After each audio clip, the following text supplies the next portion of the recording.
कारण के तिमीले प्रयोग गर्न सक्दछौ, तिमीले प्रयोग गरेर हेर्न सक्दछौ। वेदमा लेखिएको भए तापनि, परम्परागत रूपमा गरिँदै आएको भए तापनि पशु हिंसालाई मैले धर्म मान्न सक्दिनँ। यद्यपि म वैदिक सिद्धान्तलाई म मान्दछु, वेदको सिद्धान्तलाई म मान्दछु, सनातन धर्मलाई म मान्दछु। तर जहाँसुकै जसुकैले जस्तो सुकै हिसाबले जतिसुकै बचाउ पक्ष गरेको भए तापनि यो कुरालाई मैले धर्म मान्न सक्दिनँ भन्नुभयो।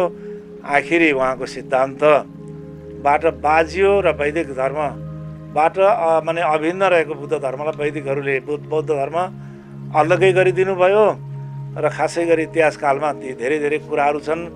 त आखिरी गएर धेरै महाराज अशोकको समयमा पशु हिंसाको विधान धेरै नै रोकिएको थियो भनिन्छ। भारतवर्षमा प्राय गरेर कुनै पनि देवी देवताको मन्दिरमा बलिदानको प्रथा सम्पूर्ण रूपमा महाराज अशोक र उहाँका अनुयायीहरूले, जो चाहिँ मौर्य वंशका अनुयायी हुनुहुन्थ्यो, पछि गएपछि फेरि पनि विक्रम शताब्दीको दोस्रो तेस्रो शताब्दीमा फेरि पनि पशु हिंसाको अश्वमेध यज्ञ आदिको विधि फेरि पनि गुप्तवंशी राजाहरूको शासनकालमा शास्त्रहरूको पुनर्लेखन गरिने, वैदिक साहित्यहरूको खोजी गर्ने, वैदिक तीर्थहरूको खोजी गर्ने प्रथा र यज्ञ गर्ने प्रथालाई पुनर्जीवित गरियो भन्ने पनि कतै न कतै प्रमाण पाइन्छ। त्यसैले शास्त्रमा धेरैपल्ट उलटपुलट भइराखेको छ। शास्त्रलाई मान्नुपर्दछ, शास्त्र सही हो त्यसलाई विचार गर्नुपर्छ। तैपनि विचार गर्दा गर्दै पनि के प्रसङ्गमा भनिएको त्यो कुरो, त्यसको अगाडिपट्टि प्रसङ्ग के छ, त्योभन्दा पछाडि के लेखिएको भन्ने कुरो नगरिकन शास्त्रमा लेखिएको एउटा श्लोक बिचबाट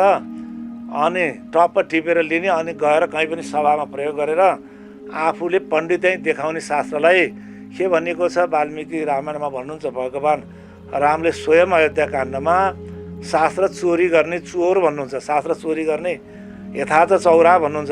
र यसरी शास्त्र चोरी गर्नलाई कहिले मान्यता दिनु हुँदैन। त्यहाँ शास्त्रमा किन भनिएको त्यो कुरो, किन राखिएको त्यो कुरो, के हो पशु भन्ने कुरो छलफल गर्नुपर्दछ, विवेक पुर्याउनु पर्दछ। विद्वान जहिले पनि हुनुपर्दछ, परम्परागतलाई मान्नु पर्दछ। अनि परम्परागत भन्दैमा तातस्य कुपस्य इति ब्रुवाण खारा जलाका पुरुषा पिबन्ती भन्नुहुन्छ। वशिष्ठजीले अघि पिता पुर्खाको पालामा पानी थिएन, अनि बल्ल बल्ल खोजी गर्दा गर्दा गर्दा जमिनभित्र पानी थियो, एउटा पानीको कुवा खरेको, अलिअलि नुनिलो थियो, त्यसैभित्र अनेक प्रकारका भ्यागुताहरू कुहिने अथवा नाच्ने गर्दथे। संयोगले गर्दा विकास हुँदै हुँदै आयो, अनि मूलको पानीमा गएर पाइप लगाइयो, अनि मूलको पानी डाइरेक्ट पिउन पाउने अवस्था आयो भने तातस्य कुप इति ब्रुवाण, मेरा बाबुबाजेले बनाएको कुवा भनेर कसैले पनि इति ब्रुवाण खारा कुवा का पुरुषा पिबन्ती, त्यो नुनिलो जल कसले खान्छ र। त्यस्तै प्रकारसँग यावदर्थ उदपाने सर्वत सम्प्लुतोदके तावन् सर्वेषु वेदेषु, जब गङ्गाजीमा पुगिसकेको अवस्थामा अनि भन्न खोजिएको कुरो के हो भन्दा ब्रह्मज्ञान प्राप्ति भइसकेको अवस्थामा अथवा सत्य कुरो जानिसकिएको अवस्थामा अनि पहिले भुलचुक गरेको भए तिनीहरूलाई पनि गाली गर्ने कुरो हुँदैन। फेरि न पिताले भुल गरेका हुन्, न पुर्खाले भुल गरिराखेको हो, न त्यो ऋषिले भुल गरिराखेको। के हो त भन्दा माने परिस्थिति जुन जुन समयमा जस्तो जस्तो परिस्थिति चल्दै आइराखेको छ, मानिसले त्यही त्यही परिस्थिति अनुसार चलेर जानुपर्छ।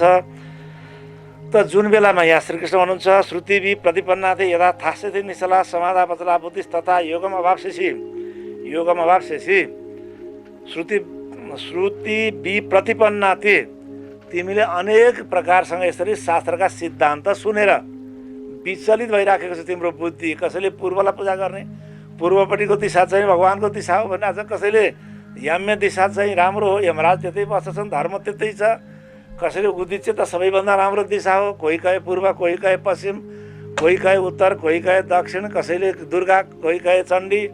सबैले भन्दछन्, भन्न पाउनु पनि पर्दछ। किन भन्दा हेर यस्तो राम्रो राम्रो व्यापार मात्रै गर्नुपर्दछ, किन त्यत्रो बजारमा सारा गाहकहरू राम्रो राम्रो बासमतीको चामल किनेर खाँदा खाँदै अन्य अन्य असल चिजहरू भन्दा कहिलेकाहीँ कमसल चिजको पनि गाहक हुन्छ नि, कोदो पनि बेच्नु पर्दछ, अनि सामान्य बीज पनि बेच्नु पर्दछ। तर त्यसको गाहक आफ्नै तरिकाको हुन्छ, असल चिजको गाहक आफ्नै तरिकाको हुन्छ। अर्कोले जे गर्यो त्यही त्यही गर्नुपर्दछ, लहै लहैमा दौडाउनु पर्ने कुरो हुँदैन। त्यसैले आफूले मान अचल प्रतिष्ठा समुद्रमा आप प्रविशन्ति यद्वत्। अब यहाँ भनिन्छ यो चित्तको जुन वृत्ति छ, त्यो चाहिँ परमात्मामय बनाउनु पर्दछ। श्रुति विप्रतिपन्नादि यथार्थास्य निसरा समाधा वचला बुद्धि तथा योग वाससी। धेरै प्रकारको सिद्धान्त सुनेर विचलित भएको जुन तिम्रो चित्तवृत्ति छ। अनि अर्जुन प्रश्न गर्नुहुन्छ, थित प्रज्ञस्य का भाषा समाधिस्थस्य केशव। थित प्रज्ञस्य का भाषा, थित प्रज्ञ बन्दछ, बुद्धि थिर हुँदछ, निश्चयात्मक हुँदछ। अनेक सिद्धान्त सुनेर अब विचलित हुँदैन भन्ने जब प्रसङ्ग राख्नुभयो, अर्जुन प्रश्न गर्नुहुन्छ, थित धि किम प्रभासेत। थिर बुद्धि भएका व्यक्तिहरू कस्तो प्रकारसँग बोल्दछन्, उनीहरूको बोल्ने ढङ्ग कस्तो हुन्छ। किम आसित अथवा कसरी बस्दछन्, कसरी हिँडडुल गर्दछन्, अथवा दैनिक रहने, दैनिकको रहनसहन कस्तो हुँदछ, अथवा छिमेकीसँग बोल्दा कस्तो बोल्दछन्, वरिपरिका मानिसहरूसँग बोल्दा कस्तो हुँदछ, व्यापारिक दृष्टिले बोल्दा कसरी बोल्दछन्। किन भन्दा मानिसको सबभन्दा पहिलो परिचय हुन्छ। हुन त बोलीचाली पर कोही नै पहिचाने, परख त नै परखानो। बोलीचाली को भरमा भित्री कुरा, सैद्धान्तिक कुरा, उसको चाहिँ अन्तरात्माको कुरा जान्न सकिँदैन। तैपनि व्यवहारिक रूपमा चाहिँ यो व्यक्तिको, यो खानदानको मान्छे रहेछ, अनि यसको चाहिँ चरित्र स्वभाव यसको भित्र यो छ भन्ने कुरो पहिलो नम्बरमा उसको चाहिँ नि स्वभावले थाहा पाइँदछ। कसरी हिँड्छ, कसरी बोल्दछ, के हुन्छ। त यसै विषयमा श्रीकृष्णले बताउँदै जानुभयो। हामीले अगाडि सुनिसकेका छौँ। प्रजाति यथा कामन सर्वान पार्थ मनोगतान मनोगतान आत्मनिर्वात्मना तुष्ट थित प्रज्ञ तदोच्यते। प्रजाति यथा कामन, जुन बेलामा मानिसको चित्तमा भएका कामनाहरू भनेको आसक्तिहरू, भोगका इच्छाहरू, लौकिक सुख प्राप्त गर्ने इच्छा। थित धि कसरी हुन्छ, योग चित्तवृत्ति निरोध भन्यो। योगको अन्तिम अवस्था कसरी प्राप्त हुन्छ, व्यक्तिले समाधि कसरी प्राप्त गर्दछ, व्यक्तिको सहजावस्था कसरी प्राप्त हुन्छ, अनि व्यक्ति अथवा साधकले शान्ति कसरी प्राप्त गर्न सक्दछ, अनि शान्ति प्राप्त गरेको व्यक्तिको लक्षण के हो, कसरी बोल्दछन्, कसरी चल्दछन् भन्ने विषयमा भगवानले सर्वप्रथम भन्नुभयो। प्रजाति यथा कामान सर्वान पार्थ मनोगतान आत्मनिर्वात्मना तुष्ट थित प्रज्ञ तदोच्यते। प्रजाति जुन बेला मनमा उठेका सारा कामनाहरू कसै पर भने त्यहाँनिर निर्वेद हुन्छ, त्यागिदिन्छ। कुनै पनि सांसारिक पदप्रति, नामप्रति, विषयप्रति अथवा कुनै पनि वस्तु संसारमा रहेका शब्दादि विषय, शब्द, स्पर्श, रूप, रस, गन्ध, मैथुन शब्द, येन शब्द रस गन्ध एवं मैथुनम, यिनै विषयहरू चाहिँ मनमा मानिसको चाहिँ गलियो गणन्त भएर बसिराखेको हुन्छ।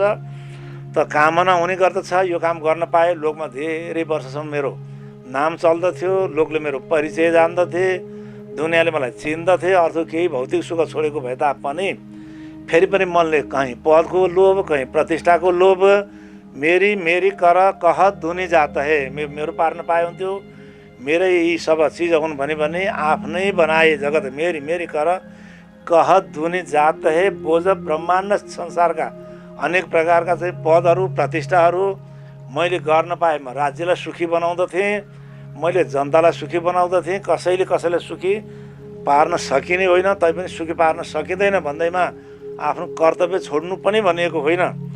त्यसैले आत्मनिर्वात्मना तुष्ट यहाँनिर प्रसङ्ग चलिराखेको छ। समाधिस्थ व्यक्ति कस्तो हुन्छ भन्ने सबै मानिसलाई यो चाहिँ प्रसङ्ग नलाग्न सक्दछ। किन भन्दा समाधिस्थको प्रश्न छ। समाधिस्थ भनेको जसको बुद्धिमा विकार उत्पन्न हुन छोडेको छ, जसको बुद्धि शान्त भइराखेको छ, जो त्यसको लक्षण के हो? आत्मनिर्वात्मना तुष्ट। आफैभित्र आत्मनिर्वात्मना तुष्ट भन्नाले कुनै पनि शब्दबाट आनन्द प्राप्त गर्ने भने, स्पर्शबाट आनन्द प्राप्त गर्ने, रूपबाट आनन्द प्राप्त गर्ने, अनि रसबाट आनन्द प्राप्त गर्ने, गन्धबाट आनन्द प्राप्त गर्ने, मनबाट आनन्द प्राप्त गर्ने, बुद्धिबाट आनन्द प्राप्ति गर्ने स्वभावदेखि भिन्न कुनै पनि वस्तुलाई प्रयोग नगरिकन आफैमा सन्तुष्ट रहने, आत्मनिर्वात्मना तुष्ट। कुनै पनि वस्तु प्रयोग नगरिकन आत्माराम भएर आफैभित्र आराम, म नै ठिक छु, मेरै कारणबाट शब्द, मेरो प्रियताले शब्द प्यारो भइराखेको छ, मैले शब्दद्वारा मलाई सुख प्राप्त गर्छु भन्ने मेरो कारणले शब्द प्रिय भएको हो। शब्द सुनेर शब्द प्रिय हुँदैन, शब्द सुनेर आत्मसन्तुष्ट हुन्छ। न पति प्रियवती भन्ने जुन उपनिषदको सिद्धान्त हो, याज्ञवल्क्यले मैत्रेयीलाई बताउनु भएको त्यो सिद्धान्त नै हो। त्यो चाहिँ गुरु महान शास्त्र। त शब्द शब्दको लागि होइन, शब्द कानको लागि पनि होइन। शब्द कानले श्रवण गर्दछ, शब्द विभिन्न स्रोतबाट शब्द प्रकट हुन्छ अनि अन्य ठाउँबाट प्रकट हुन्छ। तर कानले मात्रै, हातले ताली बजाऊ शब्द आउँदछ, मुखले गाली गरेर शब्द आउँदछ, कतैबाट मेघ गर्दछ शब्द आउँदछ, वाद्यवादनबाट शब्द आउँदछ, अनि सङ्गीतहरूबाट गीत गायनबाट शब्द आउँदछ।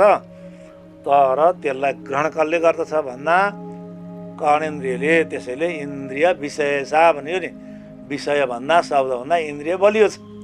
त्यो इन्द्रियले आफै ग्रहण गरिदिन्छ जुनसुकै स्रोतबाट आएको भए तापनि। तर विषयश्च परम मन, अनि त्यो चाहिँ नि इन्द्रिय छ, इन्द्रियभन्दा पर मन छ। मनलाई बुझाउँछ, उसले मनमा लगेर निवेदन गर्छ इन्द्रियले, यस्तो शब्द आइराखेको छ।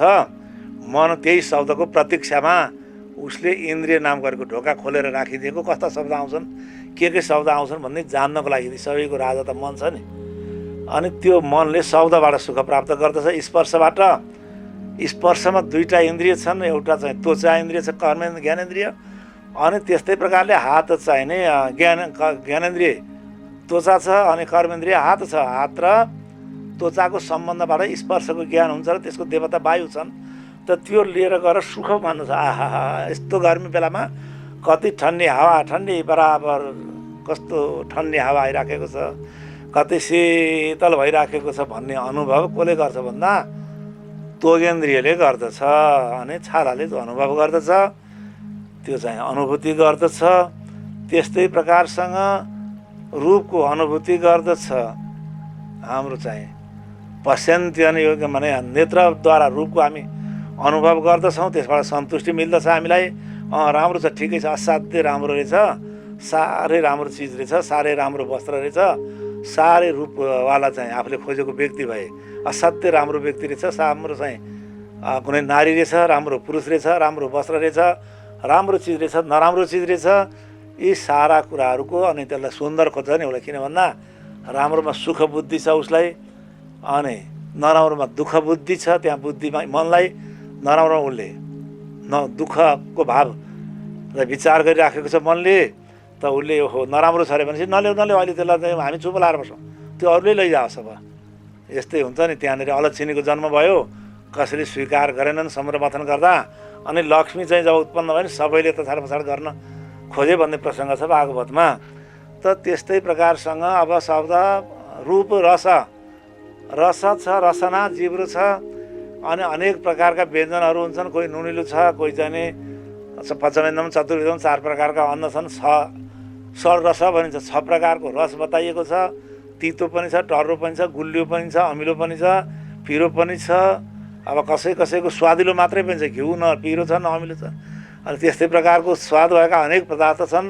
ती सबैको चाहिँ जानकार कसले गर्छ भन्दा जीव इन्द्रियले गर्दछ। त्यस्तै प्रकारले गन्ध अनेक स्रोतबाट प्राप्त गर्दछन्, दुर्गन्ध पनि आउँछ, सुगन्ध पनि आउँदछ। तर हामीसँग एउटा मात्रै माने यो इन्द्रिय छ, नासिका, जसले ग्रहण गर्दछ। यहाँनिर भन्नुहुन्छ आत्मदेवा सन्तुष्ट हो, जसलाई यी इन्द्रियबाट प्राप्त भएको सुख नभएर आत्माबाटै कुनै पनि विषय प्रयोग नगरिकन ती विषयबाट आएको सुख पनि अन्तिममा गएर न त इन्द्रियले भोग्ने हो, न त मनले पनि त्यहाँ चाहिँ ग्रहण गर्न सक्दैन। किनभने आनन्दमय आत्मा छ, त्यो आत्मामै गएर त्यो आनन्द प्राप्त हुन्छ। जहाँसुकैबाट आएको भए तापनि आनन्दको स्रोत आत्मा नै हो।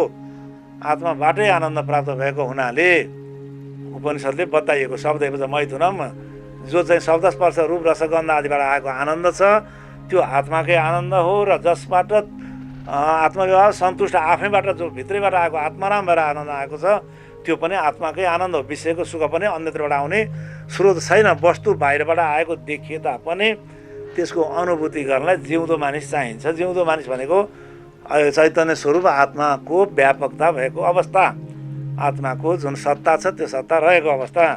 त्यसैले आत्मा सन्तुष्ट थित प्रज्ञ तदोच्यते, त्यसलाई थित प्रज्ञ समाधि भन्ने लाग्दछ। उसले कुनै पनि वस्तुबाट परलोकमा गएर अनि यो लोकमा पद प्राप्त गरेर, परिवार प्राप्त गरेर, गीत सङ्गीत प्राप्त गरेर, शब्दमय रस प्राप्त गरेर, अनि गन्ध भने मगमग वासना आउने फुलहरूको प्रयोग गरेर, बगैँचाको प्रयोग गरेर, अनि विभिन्न प्रकारका बिस्तराहरूको प्रयोग गरेर, विभिन्न प्रकारका चाहिँ सङ्गीतहरूको प्रयोग गरेर, अनेक प्रकारका चाहिँ सहवासी सहपाठी साथीहरूको अथवा चाहिँ अब त्यहाँ अहिले विभिन्न साथी बनाउने चलन छ, साथीहरू बनाएर जसरी उसले आनन्द प्राप्त गरिराखेको छ संसार भ्रमण गरेर, ती सारा आनन्दलाई उसले आत्माबाटै प्राप्त भएको देख्दछ र ती सबैभन्दा महान आनन्द आफ्नो आत्माभित्रै छ भन्ने जसले चाहिँ नि भावना राखेर त्यसै अवस्थामा पुग्न सकेको सहज अवस्था छ। त्यसैको योगको अन्तिम स्थिति हो अविद्या मृत्युस्थिरत्वा। यो अविद्याको पराकाष्ठा हो जहाँबाट मृत्युको विजय प्राप्त हुने अवस्था हो। अब त्योभन्दा अगाडिको अवस्था अमृतमय हुने गर्दछ। अविद्या मृत्यु विद्या, अब त्योभन्दा अगाडि विद्या चाहिन्छ। यति मात्रै भएर आत्मामा सन्तुष्टिको अवस्था चाहिँ यो वैराग्य भयो। अब ज्ञानको अवस्था वैराग्य नभई ज्ञान हुँदैन र ज्ञान नभई वैराग्य परिपक्व हुँदैन। ती दुईटाको तादात्म्य सम्बन्ध रहेका छु। दुखेसु अनुविघ्न मना, दुखेसु अनुदिग्न मना, सुखेसु विगत प्रिय, वितराग भय क्रोध थित धीर मुनिरुच्यते। दुखेसु अनुदिग्न मना, दुखेसु अनुदिग्न मना। हामीसँग दुःख र सुख प्राप्त गर्नको लागि यही पाँचवटा इन्द्रियहरू, ज्ञानेन्द्रियहरू अनि कर्मेन्द्रियहरू छन् र अनि त्यस्तै प्रकारले चाहिँ नि अब विषयको संयोग छ। त्यसैलाई भनिन्छ चाहिँ अब सुख र दुःखको कारण। त त्यो सुख र दुःखको कारण तिनै छन् भने उद्विग्न भन्नाले कहिलेकाहीँ के हुन्छ भन्दा दुःख प्राप्त हुन्छ। केबाट भन्दा शब्दबाट सुख प्राप्त हुन्थ्यो, सधैँभरि वाद्यवादन सुन्ने गरिराखेको थियो, सधैँभरि सुख भइराखेको थियो, राम्रो मात्रै सुन्न चाहिएको थियो, राम्रो मात्रै सुन्न पाइएको थियो।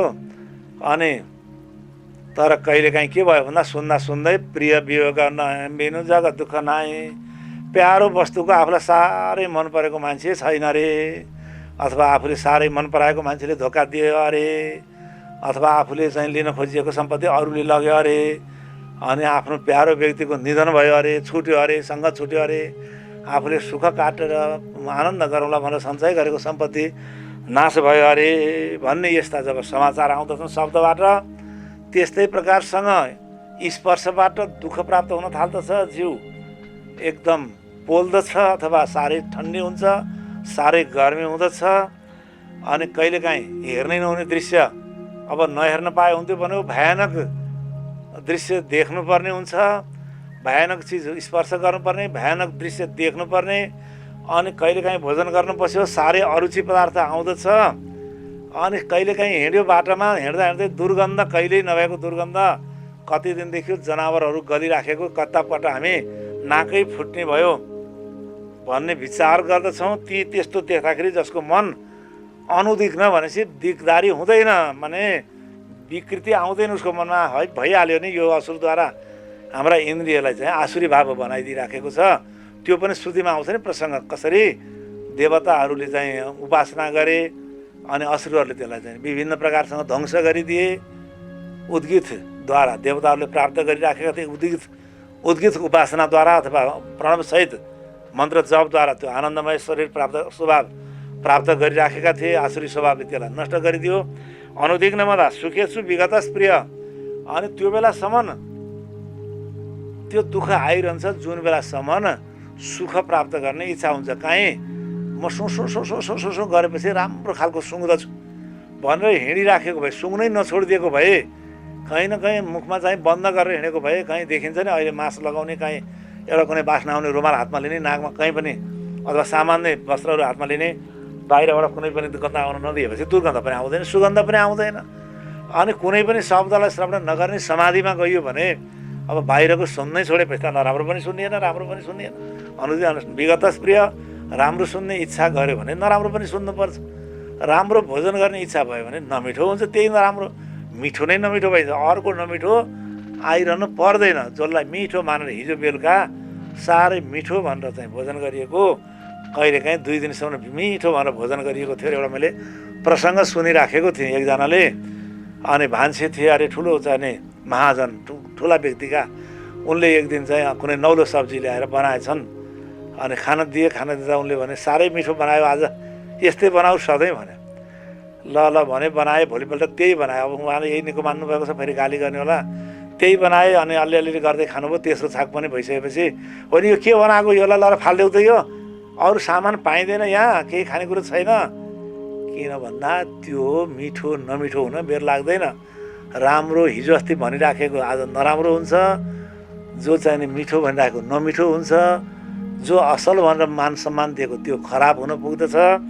त्यसैले सुखेसु विगत प्रिय, जसको सुख प्राप्त गर्ने इच्छा बाँकी रहन्छ उसले दुःख प्राप्त गरिरहनु पर्दछ। किन भन्दा यसको विषयमा फेरि 15 अध्यायमा सुन्न पाइन्छ, द्वन्द्वैर विमुक्ता सुख दुःख सँगैर गच्छन्ति मुढा। यो अमूढ व्यक्तिले मात्रै यो चाहिँ दुःखबाट पार हुन सक्दछ। जबसम्म मूढ भावना रहन्छ, सुनेर शास्त्रको वार्ता छोड्दैनन्, मूढ भावना बाहिर निर्विकल्पी छन्, भित्र विषय लालसा। ज्ञानले चित्त डढ्यो जसको देख्दा त्यो शोक गर्दछ, भोग गर्दछ। त्यो चाहिँ जसको चित्त गलित भइराखेको छ, हेर्दाखेरि रोएको छ उसले अनि हाँसेर हिँडिराखेको छ, तर अर्कोले त्यो कुरो बुझ्दैन भन्ने विषयमा रामायणमा त्यत्रो कथा थियो। भगवान् राम रुँदै हिँड्नुभयो तर साँच्चै रुनुभएको थिएन नि, त त्यहाँ स्वाङ गर्नुभएको थियो। अथवा रोएकै रहेछ भने पनि भित्री मन रोएको थिएन। त्यसलाई जसरी सम्झाउन सक्नुहुन्छ त्यसै गरी सम्झाउनु पर्दछ। या सर्वत्र स्नेह यता प्राप्य शुभाशुभम, ये सर्वत्र नविस्नेह तत्तत् प्राप्य शुभाशुभम, नाभि नन्दति न देष्टि तस्य प्रज्ञा प्रतिष्ठिता।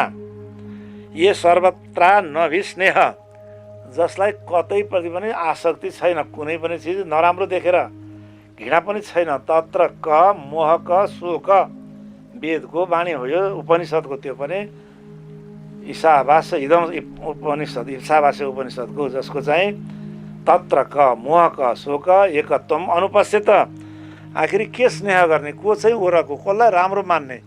सबै राम्रो भनेको व्यक्तिको पनि भित्र त मलमूत्रको चाहिँ डब्बा नै हो त्यो शरीर, कहीँ पनि राम्रो छैन। जतिसुकै राम्रो भयो भने पनि, जतिसुकै नराम्रो मान्छे रहेछ भने पनि त्यो पनि आत्मा नै भएको व्यक्ति छ भन्ने सोचेर ये सर्वत्र स्नेह तथा प्राप्य शुभाशुभम नाभिनन्दति नाभिनन्दति नाभिनन्दति, अभिनन्दन गर्दैन भनेको त्यसलाई स्वीकार गर्दैन। आहा कस्तो गजब रहेछ भनेर त्यसको प्रशंसा गर्दैन।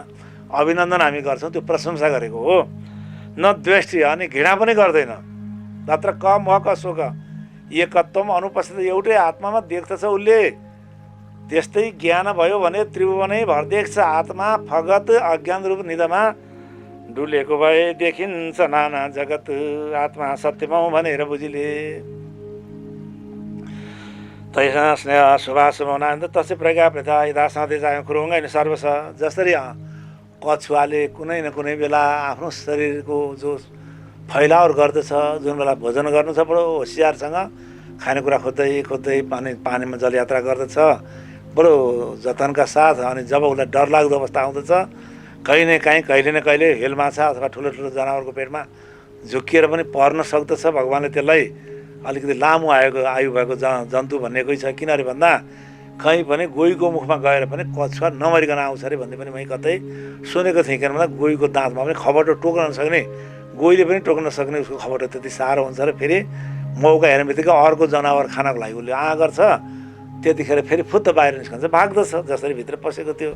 त त्यस्तै प्रकारले जसले आफूलाई कुनै न कुनै शुभ कर्मको लागि इन्द्रिय बाहिर निकाल्ने, भजन गर्नको लागि बोल्ने, कसैसँग मिठो बोली बोल्नको लागि शब्द प्रयोग गर्ने, राम्रो राम्रो कुरो अथवा सुन्नु पऱ्यो भने शब्द प्रयोग गर्ने, आँखालाई प्रयोग गर्ने, कहीँ असल भगवान्को माने मन्दिर दर्शन गर्नु छ, भगवान्को स्वरूपको दर्शन गर्नु छ, अथवा कहीँ न कहीँ असल मान्छेको दर्शन गर्नु छ, असल कुरा हेर्नु छ भने खोल्ने एउटा दृष्टान्त दिनुहुन्छ। त्यसै गरी इन्द्रियलाई इन्द्रियको विषयबाट सजग गराएर आफ्नो नियन्त्रणमा राखिसक्ने, इन्द्रियको नियन्त्रणमा आफूलाई मनलाई नराखेर अनि बुद्धिले मनकोलाई नियन्त्रणमा आफूले लिने, मनको नियन्त्रणमा बुद्धि नजाने र बुद्धिले आत्माले नियन्त्रणमा लिने, आफ्नो चाहिँ माने अधिकारमा लिने भयो भने त्यसलाई प्रज्ञा बिना विषय विनिवर्तते निराश्रितेन रसो वर्जम रसो पेश परम दृष्टा निवर्तते।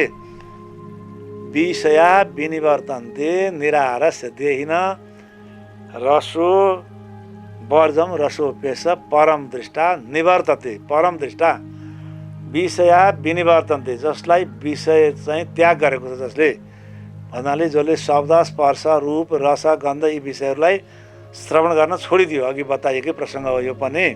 अनि कान पनि बन्द गरिराखेको छ, आँखा पनि बन्द गरेर हिँडिराखेको छ, शब्दलाई कान बन्द गर्यो, मुखबाट पनि रसना पनि बन्द गरिरहेको छ, गन्ध पनि बन्द गरिराखेको छ, त शरीरलाई कुनै पनि प्रकारको इन्द्रियसँग उसले डुब्न दिइराखेको छैन। त्यति गर्दा पनि के छ अरे भन्दा त्यो इन्द्रिय र विषयको रस जसको उसको चाहिँ जुन राग हो, जसको उसले पहिले स्वाद पाइसकेको थियो, त्यो रागबाट ऊ एकदमसँग त्यसै पनि मन खिचिन सक्दछ। तर परम दृष्टा निवर्तते भन्नाले जसको परम दृष्टा आत्मदृष्टि खुलिराखेको छ, बुद्धिको साक्षीको रूपमा चिदानन्दमय आत्मा रहेको छ भन्ने जसलाई ज्ञान प्राप्त भइसकेको छ, उसको हेराइमा अब विषयको राग रहँदैन। किन भन्दा त्यो विषय तुच्छ त्यसले भन्ठान्छ।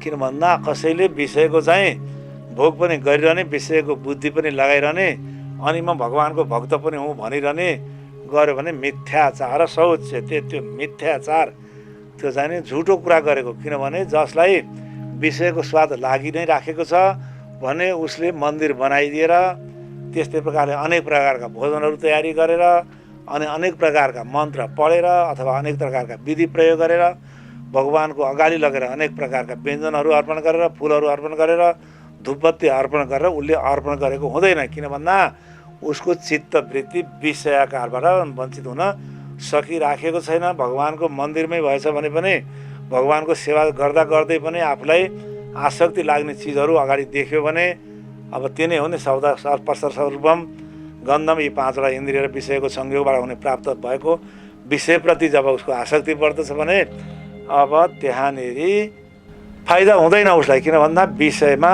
बसिराखेको छ मन। एतत्वेपि कौन्तेय, त्यस्तो हो तापनि हे कौन्तेय, हे कुन्ती पुत्र अर्जुन, यस्तो हो विधि। मैले तिमीलाई यो चाहिँ इन्द्रिय र विषयको संयोग जुन ज्ञानको चाहिँ सुरुको अवस्था र पराकाष्ठासम्म रहनुपर्ने अवस्था, साधकले अनिवार्य जान्नुपर्ने अवस्था, यसैभित्र आचरण पनि जोडिएको। आचारो प्रथमो धर्म, धर्मको सबभन्दा पहिलो चाहिँ बेसिक अवस्था यो मैले तिम्रो अगाडि जो वर्णन गरेँ यो नभइकन, यो बेसिक नै हो। यस्तो चाहिँ अवस्था नभइकन अथवा वैराग्य नभइकन अनि ज्ञान नभइकन अध्यात्मको मार्गमा अगाडि बढ्न सकिँदैन। त यस्तो अवस्था प्राप्त गरिसकेको साधकहरूको लागि पनि एतत्वेपि कौन्तेय पुरुषस्य विपस्थित, त महान ज्ञानीहरूलाई मुह्यन्ति यत सूरय भन्नुहुन्छ व्यासजी श्रीमद् भागवतको पहिलो श्लोकमै। ज्ञानी हो रे मुह्यन्ति, तैपनि मोहित हुनुभयो भन्ने प्रसङ्ग छ। विश्वामित्रको प्रसङ्ग आउँदछ महाभारतमा। इन्द्रले मेनका नाम गरेकी चाहिँ जुन अप्सरा पठाउनु भएको थियो विश्वामित्रको तपस्या भङ्ग गर्नको लागि, विश्वामित्र महान ज्ञानी हुनुहुन्थ्यो, तैपनि त्यहाँबाट शकुन्तला नाम गरेकी पुत्री जन्म भएको प्रसङ्ग हामी आउँदछौँ। त्यसैले हामीले पढ्न पाउँदछौँ। त यहाँनिर मुह्यन्ति यत सूरय प्राणनाथजी भन्नुहुन्छ यही कुरो वाणीमा। सागर शिखर नमुक्या काहीँ भन्नाले सागरको हिमालको चाहिँ टाकुरामा होस् अथवा समुद्रको पिँधमा होस्, शिव सनकादिका नवटली शिवजीलाई होस्, सुकादि गरिएका सुकदेवलाई, सनकादि ऋषिहरूको लागि, अथवा भगवान् शिवले पनि यो आसक्तिलाई टार्न सक्नु भएन भन्ने उहाँको ठम्याइ छ, उहाँले बताउनु भएको छ। शिव सनकादिका नवटली विष्णु वैकुण्ठ लिँदा काहीँ सागर माया सागर शिखर नमुक्या काहीँ पनि छोडेको छैन। केले भन्दा यो आसक्तिको कारणले पुरुषस्य विपस्थित इन्द्रियाणि प्रमथिने, इन्द्रियलाई मथन गरिदिन्छ। कसले भन्दा विषयले प्रमथिने हरन्ती प्रसवम मन अनि सिधै विषयकार हुन पुग्दछ। तानी सर्वाणी संयम्य, त्यसैले जसलाई साधना गर्ने सुर छ, जसलाई परमार्थको मार्गमा यात्री बन्ने विचार छ, जसलाई धर्मको बाटोमा हिँड्ने रुचि छ, जसले साँच्चै नै परमात्माको भक्ति गर्छु म भक्त बन्दछु भन्ने चाहिँ अभ्यास गर्नु छ भने तानी सर्वाणी संयम्य